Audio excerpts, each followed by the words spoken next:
Dominic Cummings either lied about travelling during lockdown, or he really did strap his baby son into the back of the car before going for a 60-mile drive to test his eyesight. I don't know. Maybe he was telling the truth. But a lot of you think he wasn't. So Dominic Cummings either lied about travelling lockdown or strapped his baby son into the back of a car before going for a drive to test his eyesight and then got a pay rise. If you lie about travelling during lockdown, you could be sent to jail for 10 years under a law introduced by precisely the same politicians who queued up to defend Dominic Cummings.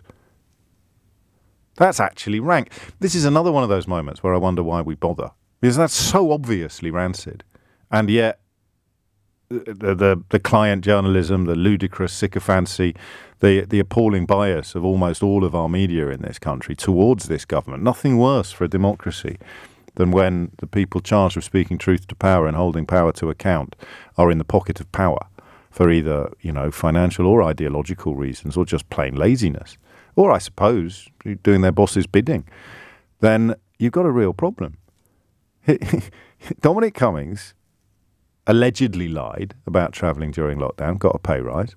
If you lie about travelling during lockdown, you could be sent to jail for 10 years under a law introduced by politicians who queued up to defend Dominic Cummings, which isn't actually technically anything to do with the phone-in I was planning on having today. But if you would like to comment on that angle of the coverage, I'd welcome your contribution. What we're more interested in first is this 10-year tariff. Genuinely, actually, what do you think of it?